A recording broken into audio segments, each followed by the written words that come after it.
thermal sound waves.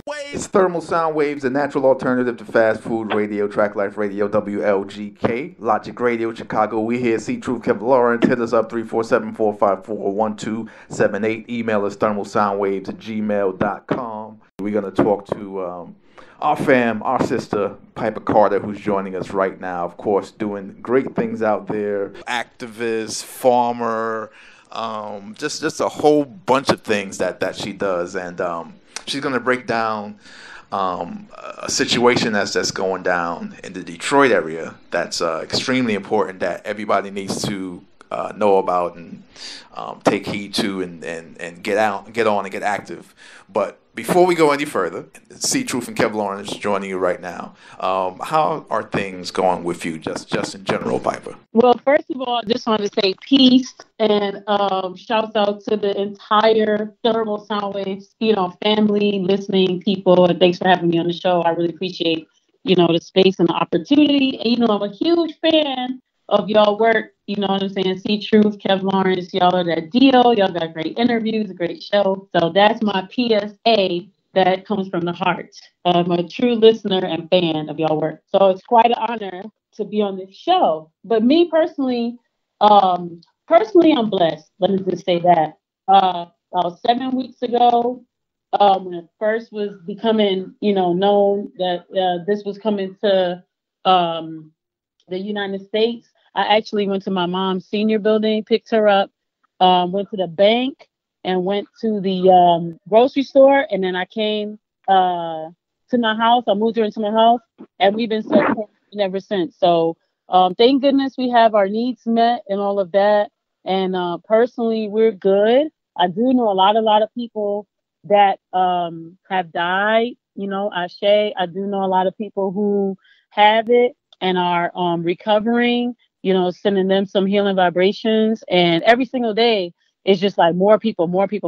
And y'all know just as well as we do, because in New York City, y'all got hit super hard. And I'm looking at everything that's going on in New York. So that's me. That's what's going on with me personally. No doubt, no question. Definitely. And, anywhere or any place where it's like highly, massively populated, you're going to get issues in regards to, things like this and with pandemics and health issues, because everybody just packed in, so it's easy to have things just really spread out pretty quickly. We're having you on today to speak about what's going on in the Detroit area as far as the water situation and what's been happening before this particular crisis that we're dealing with now. But this has been going on for quite some time, and you've been somebody that's been on this for a while.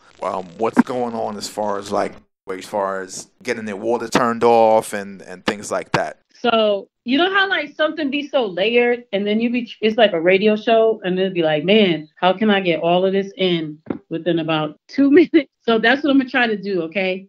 But long story short, like you said, this has been going on for a long time. Just so people understand the demographics of Detroit, it's an 85% Black city. And it's been 85% Black for 40-something years. We used to have a Black mayor, Coleman Young, rest in peace, that have been the mayor since the 70s. And we had a succession of Black mayors. And then somewhere around 14 or something like that is when we got, folks just lost their mind. And then we got this white mayor.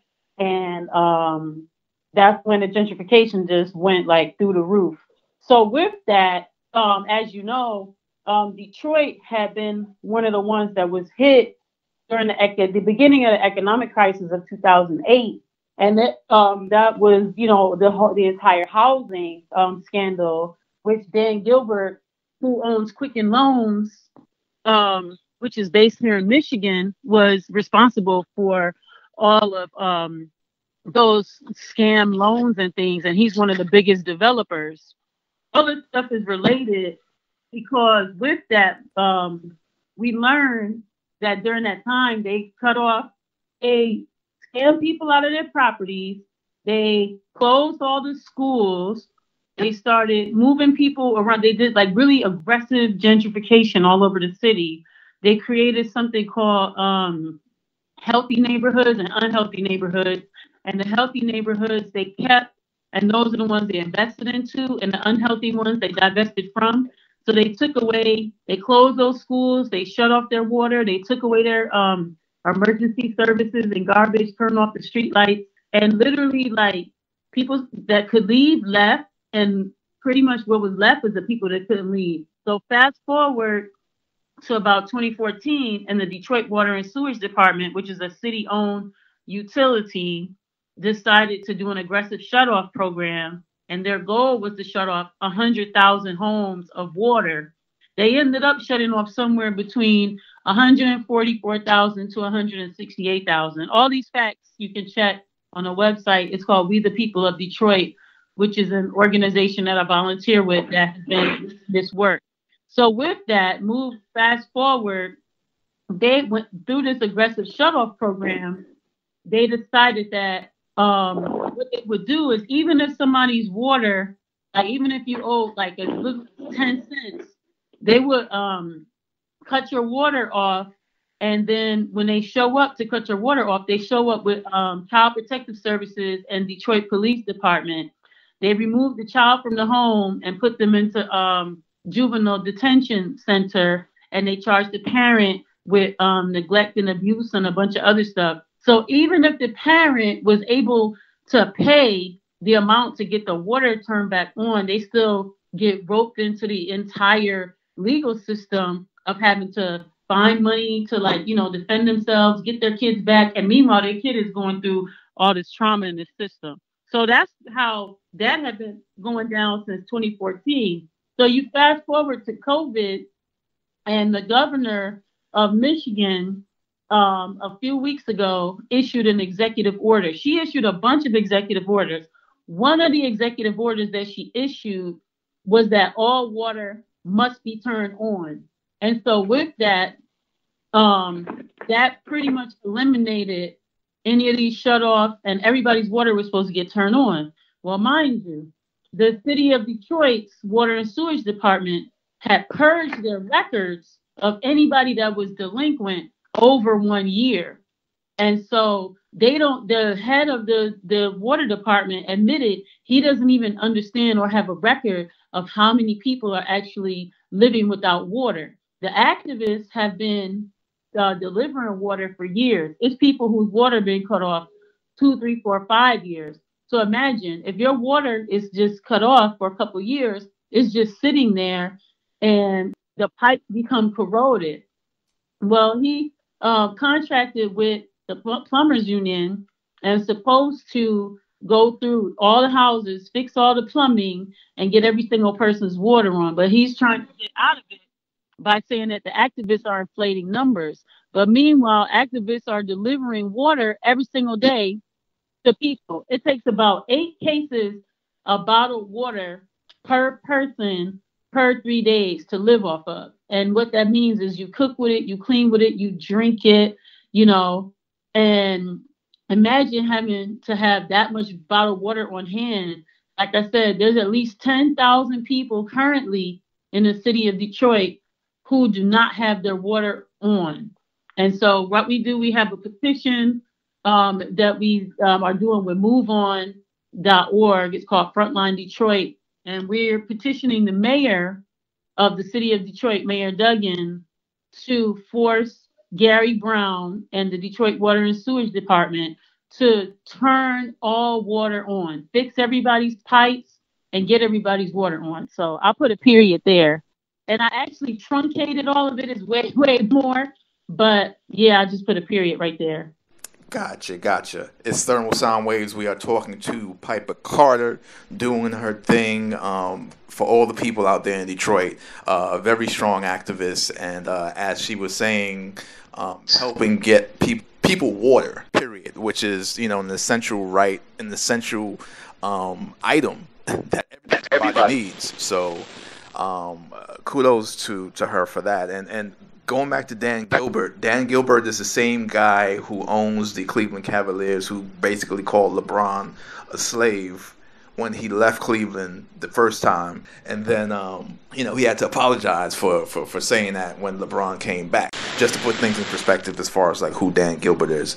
But call us up 347-454-1278. Email us thermalsoundwaves@gmail.com. Got a question, and then I'm gonna let Kev jump in with a question that he has as well. As far as purging the records, even if someone was delinquent with their water payments and all of that, why would you purge a record? Because there's still going to be water that's needed to that particular house site or that particular unit. So why would you purge a record in that situation? Bro, that's how I want to know.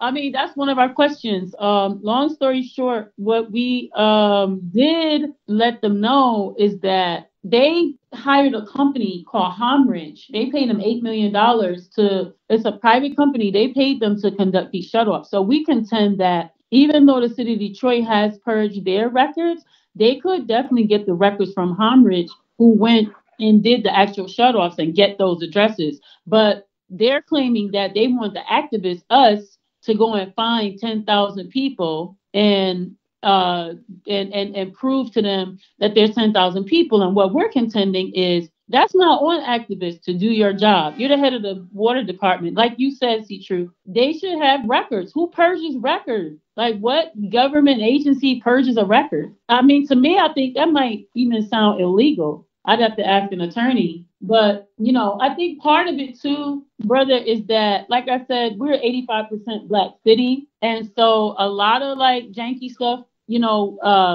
goes down in city government when it comes to Black people, like a lot of really shady stuff. And I also just want to add, there's a couple of companies. I know y'all know this company called Nestle. Nestle is paying $200 per year to take water from the Detroit River, bottle it, and sell it back to people. And they're making, a killing. With that, our ex-governor, Snyder, the one who was responsible for the Flint water crisis when he changed from Flint's water source from the healthy, natural, fresh Detroit River to the historically toxic Flint River that had been banned from use since the 50s, even though he was warned against by scientists. He's a co-owner of Nestle.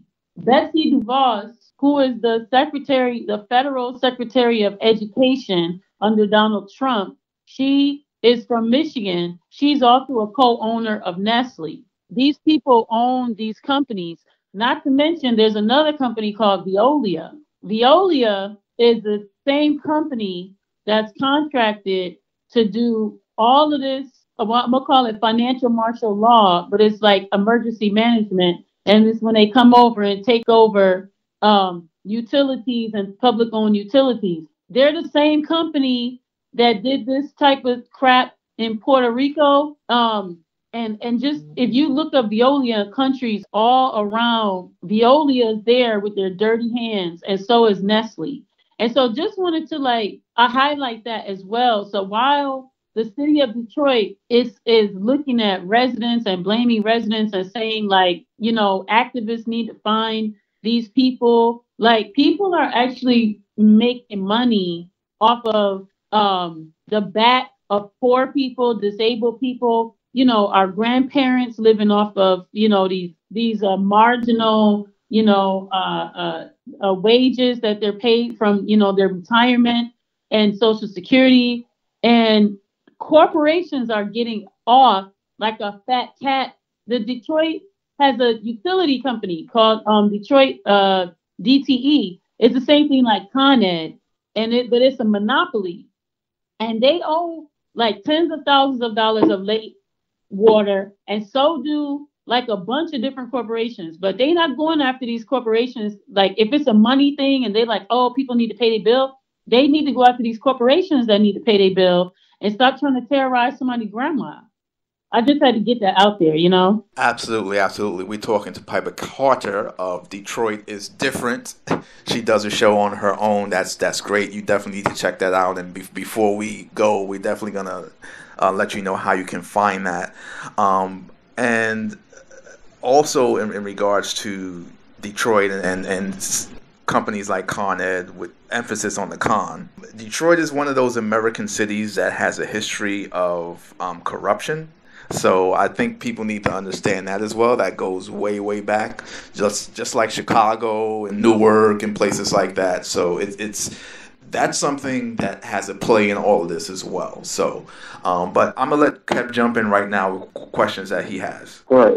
Piper, I know there's a few things, we mentioned about the Nestle and the Snyder. I believe there was a documentary, but it's something that's been out for a while, where companies are going to certain towns in the state of Michigan, which Detroit is inside of, and they're draining water from the wells of these places in Michigan and rerouting them and bottling the water to sell back to the people. So it could be a town next door over, and they're working on a deal to where they're kind of getting over, they are getting over on the people, where they're telling them, we'll give you some money or we'll let you work in our plant, where we're going to take all your water and then we're going to sell it to the next town over, or the next day, whatever was the next town over, and sell to them, and then we're going to give you some of the profits. So when you have people that work in, like, let's say Walmart's making $7 an hour or $6 an hour, and you hear, hey, I can get some money, which may be equivalent to like $9 an hour. Some of those people feel that a come up, yet it's only for a certain amount of time, and then that company will have to leave because there's no more water. It drains your water out, and you're probably going to have contaminated water 30 years from now and nowhere to go because you're going to have problems with your health. Like how many people out there in Canada, like Nova Scotia, are having their waters contaminated, and like majority of the people in Nova Scotia towards the outer lines, majority of them have cancer. They're dying at a very, very young age. It's very disgusting.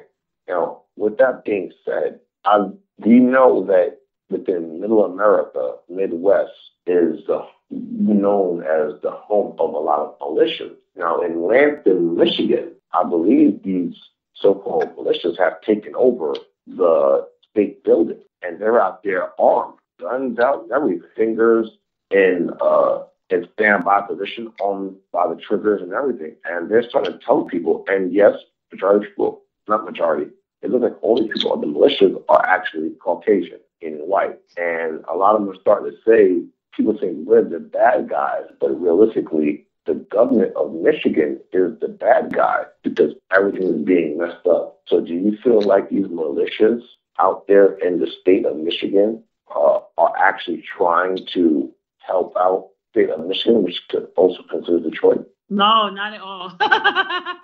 Actually, the militia, like, truth be told, I mean, let's just put it this way. You got your pro-gun people, right?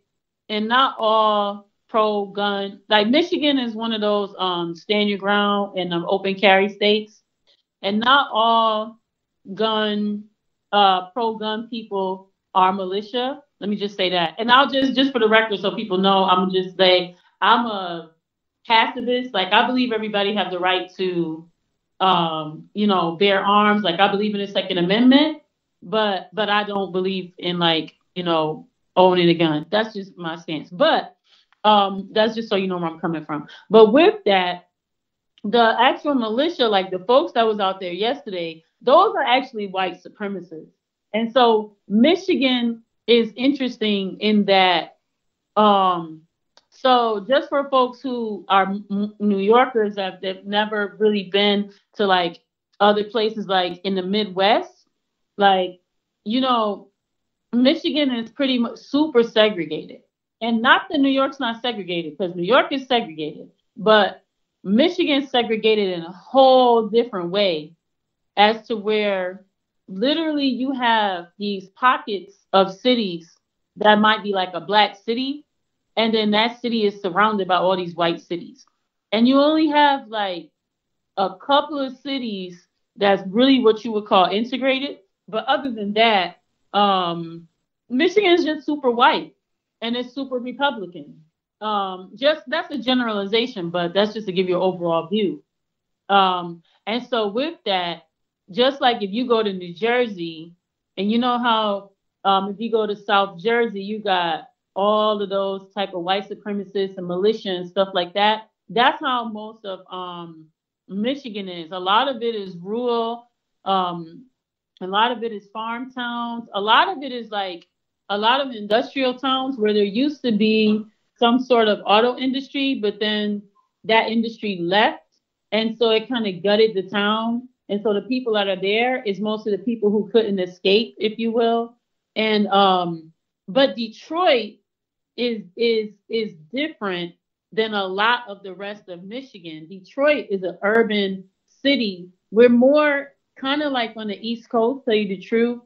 Um, but imagine it's kind of like a Newark, except that the city has a bigger budget than Newark, and it's kind of like it's interesting. Detroit's kind of like a small town inside of um, a big city, and so Detroit, in and of itself, is one of the most diverse places in Michigan, besides Dearborn and besides Hamtramck. And I have to say, Detroit is also interesting because it's got two cities that are inside of it. You have Hamtramck and Highland Park, and Hamtramck is one of the most diverse places. It's like Queens. It's one of the most diverse places around Michigan. And with that, Detroit is also surrounded almost completely by all these kind of white supremacist type people. So there's lots of these type of militia people that are kind of like white supremacist cells, kind of like, you know, the folks that was in Waco. You know what I'm saying? And that whole protest that happened yesterday, it was almost 15,000 people, and it was almost like Trump did a big like dog whistle to all the white supremacists to go out there. And these dudes had like heavy artillery, machine guns. I mean, it was crazy. They let them go on the Capitol steps. They was threatening the governor. I mean, it was barely any police. And so that's actually the third time that that's happened. Last year, they infiltrated downtown Detroit at the Pride parade, and they got a booth, and they were protected by the Detroit police, which is interesting. So it seems as though this type of activity, this right wing fascist white supremacist activity, is ramping up, and it's yeah, it's ramping up. You know, it seems as if, you know, when you look at that situation, and to add on to what you're saying, I didn't see any police out there. It was nothing but, I'm all about, I really want, we want to call them arms, but it's called guns. I have no problem with saying the word guns. I love guns. Whatever, I fought for the country with guns. I love guns. And it's to a point where you guys are overly armed. It's like, who are you so overly armed for right now? Like, it's different if you see somebody with an AR-15, like to have freedom on you with the bulletproof vest and the knives and the scissors that is pretty much a knife anyway. And it's like, who are you so armed for? And if no police are out there to push you out, then are they the police as well? You got to ask yourself, when you hear sometimes in these Midwest cities, with Detroit, especially Chicago, and you hear about these shootings, are all these shootings coming from the so-called, you know, youth that are running wild, or are they coming from professionals? And with everything going on right now, and I'm looking at things, I'm like, wait a minute, if you have the protection from law enforcement, whether you are law enforcement or not, then that means there's actually another country within this country that many people have no idea about. And how should we protect ourselves, not just from the water, but from those kind of people? You know, so it's a very interesting thing going on. And it really looks at the safety aspect of it. I mean, how do people in Detroit and little pockets, I'm sure that you may have like-minded, good people should you say, hey, listen, we have a water crisis as well as a militia crisis? Well, to add on to what you both have been saying, it's country within a country, that's been going on since the inception of the United States. So that's none of what you're seeing is anything new. It's just way out in the open now. It's more in your face. It's more just being shown. And we know who these people are armed for and who they're protecting and all that kind of stuff. And there are ways that we can counteract that. I'm not going to say it on air because I'm not one for putting out strategy on air and doing things like that.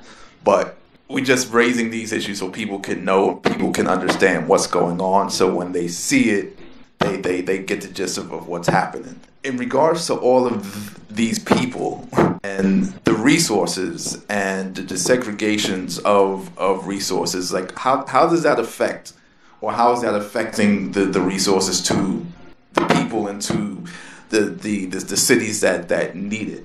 So, okay, well, with that, also I had to mention, just so people understand the geography of Michigan.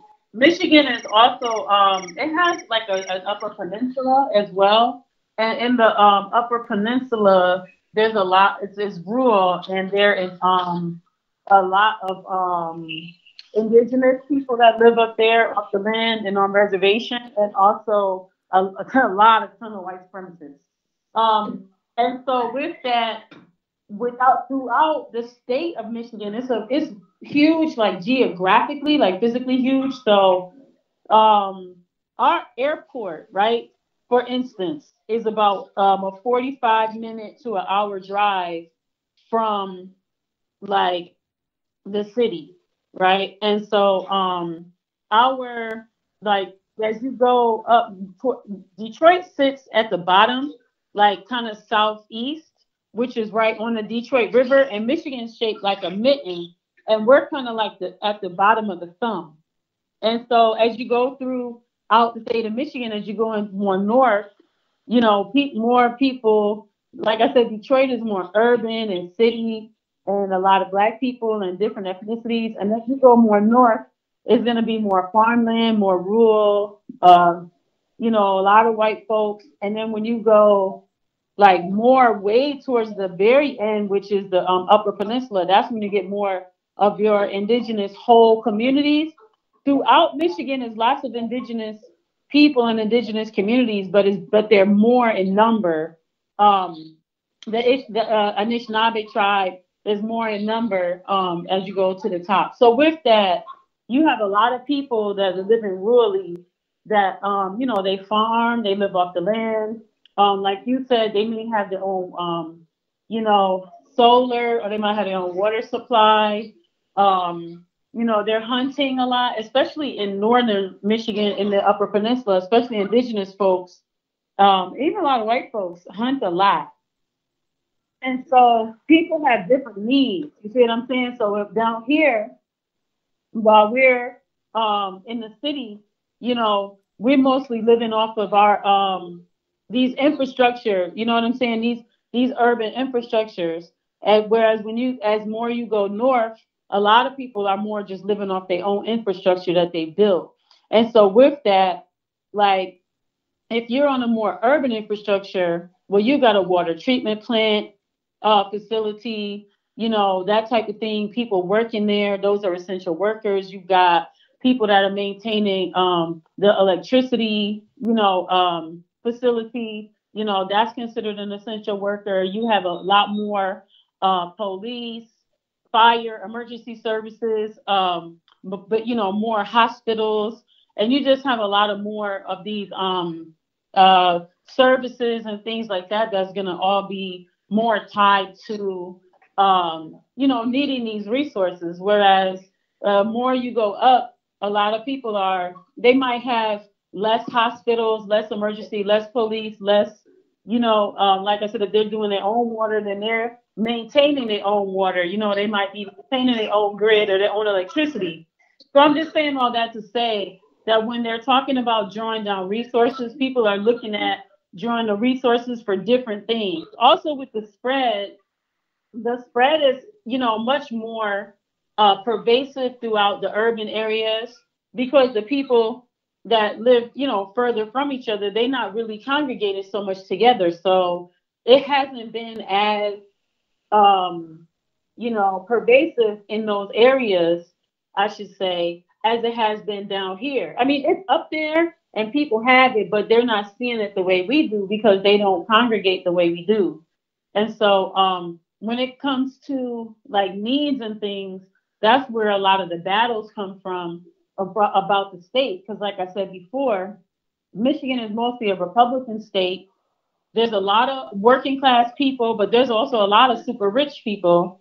There's a lot of, we're right off the water. So you have a lot of cities and towns going all the way from the actual urban center of Detroit. And then if you go along the river, going all the way up through into like some more northern suburbs that are along the seashore, a lot of shorefront properties and things like that. But then as you go towards the middle, you might see a lot of other people having some different types of industries and things like that. And so with that, um, there's always a battle between the Black folks and urban folks that live in Detroit in the city and what we feel we need money for and what most of the people from around the rest of the state feel they need money for. And then also too with the indigenous folks who have had their treaties, broken, who, have staked their claim on land and it's been, disrespected. And so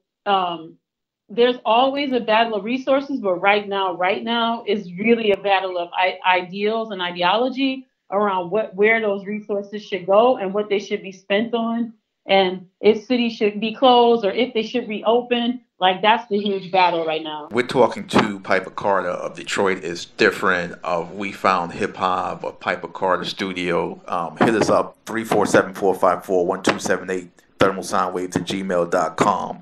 But how do people get involved in having a say in who controls the resources and getting more resources to like Detroit and the places that need it? How do they go about that? Well, one very straightforward way is signing a petition that we have, like I said, that's on MoveOn.org. I'm a part of a coalition called Frontline Detroit, and that coalition is the petition is basically demanding that the mayor of Detroit force the head of the Detroit Water and Sewage Department to turn all the water on. So, and to do that, find all the people, contact Humridge that they paid the $8 million to do the shutoff, get the addresses, and just get everybody's water on, like right now, because the stay-at-home order ends, April 30th. Everybody around the country, everybody around the world right now needs money. But I'm on a couple of different mutual aid. I'm a moderator for a few different mutual aid funds. I can send you that, to send out. But there's plenty of mutual aid funds actually all around the country. There's different mutual aids for artists, mutual aid for restaurant workers, mutual aid for, different types of people. So I say, get on a mutual aid list to either, be a supporter, either you got something to give or you can make masks or you could, give financially or about grants. Like, there's one, it's called the Detroit COVID Mutual Aid. I'll send you the link to that. It's simply just a spreadsheet. And then there's, just I say the biggest thing is just like there's another piece of legislation that I need folks to get behind. The Michigan Congresswoman, her name is Rashida Tlaib. She's one of the squad. She's the Palestinian one. She actually has a piece of legislation that she's taken to federal, and it's a water is life bill. And basically, what we're dealing with is an ideology, right? And many people, capitalists and the 1% and people who like to think and be like them, believe that it's a narrative they keep putting out that people are lazy and they don't want to pay their bill and all this other stuff. I want to just dispel that rumor right now. There's nothing that Black people and poor people like to do more than take pride in paying their bills. They will brag to you that they pay their bills, Like that's something that black people will brag to you that they do. I pay my bills. So that whole thing around, people trying to get over and stuff like that, that's not true. It's too expensive. First of all, water should be free. We're made of 70% water as human beings. The earth is made of 70% water. It's already criminal that they charge you for water. But if they have to charge for water, we want to have water affordability. Water affordability means that everybody is paying the same percentage. So if you make 100,000 or if you make 10,000, if each one of you is paying 10%, then you can afford to pay into the system. It means everybody's paying into the system.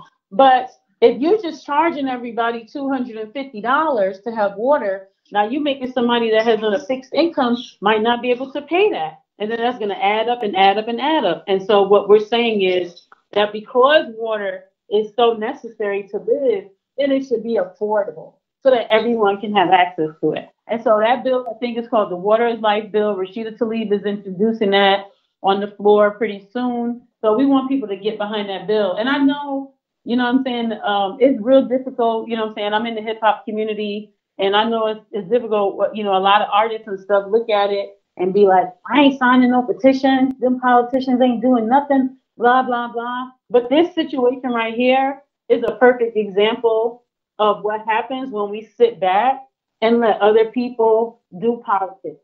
And so for me, I just feel that I'm not believing in this system like it's so awesome, but I'm investing in my people and in my community and in myself.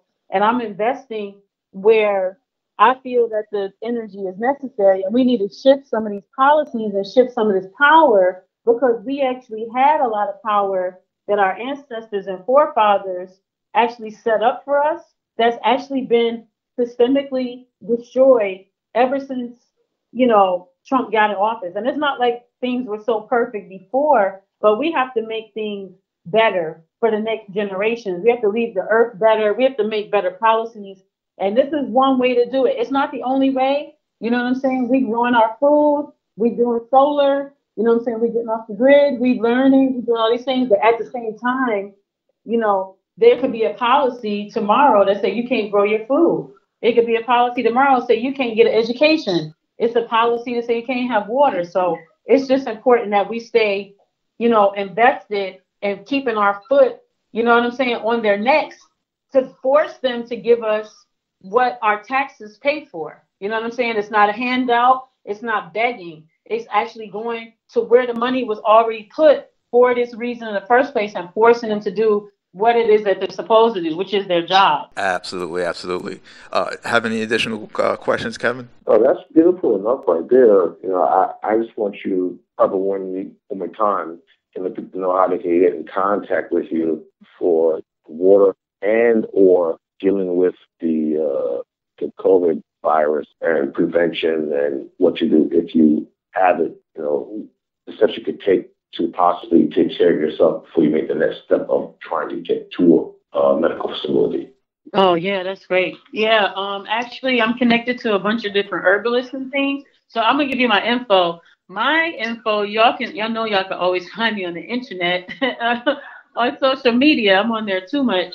But on my personal social media is Piper Carter, PIPERCARTER. And I'm on Instagram, Facebook, and Twitter. And then for this type of work, you can go to Frontline Detroit. And Frontline Detroit is on Facebook, Instagram, and Twitter. And it's just, a coalition of all types of organizations. And if you want to check out the data and the information and people that specifically do water, then you can check out We the People of Detroit. And they're on Facebook, Instagram, and Twitter. And I would say those are the best ways. No doubt, absolutely, absolutely. And you can catch Piper doing her show. Detroit is different. That's all over where you can get podcasts. So make sure you definitely check that out. Like a lot of information goes on that particular program, and Piper does a great show with that, with things like this, and just things with hip hop, either it's women in hip hop, fashion, like the whole nine yards. It's a great show to listen to. Detroit is different. Piper's been around for a while, doing a lot of different things. In addition to the activism piece, like she's a photographer. She has an organization called We Found Hip Hop. She works with the Dilla Youth Day, usually annually. So definitely check out Piper Carter. Just Google that name, put that in there, and get with on Instagram, Twitter, and so forth. And you won't be a letdown. Definitely a great resource. And we thank you, as always, for joining us and putting out the words on, different things that's going on throughout the world and in the communities. And, making sure that people who need, to get the word out to them and resources, that they have some type of help out there. So we definitely appreciate you. Well, thank you for having me on here. I'm definitely honored. Like I said, I'm definitely a fan of your show, of both of y'all. Y'all are very entertaining. Y'all have a lot of great guests, and y'all give a lot of good information. So thank you for doing what y'all do for so long and being consistent. We appreciate you. Oh, also, one quick thing. Hopefully, Piper, you connect with BMB, which is a Peanut and Trick and a couple of people out there in Detroit. Hopefully you guys can collaborate on something, because I know they do a lot of things within the community. And shout out to the whole crew of BMD. They do a lot of things. So hopefully you guys come together and help out together for the communities of Detroit and more. Michigan. Thank you for that. All right, Piper. So we're going to let you get back to doing the work that you do, or enjoying your day, enjoying your evening. And definitely we're going to have you come back around to let us know what's happened, since all of this has gone down, and since all of the activism, like the petitions and all of the legislation that's going down with Tlaib and all the others. Oh, thank you so much. And y'all stay safe. And you know what I'm saying? I'm sending y'all lots of love and protection as well in New York City. Appreciate that. It's Thermal Sound Waves, a natural alternative to fast food radio. Thermal Sound Wave.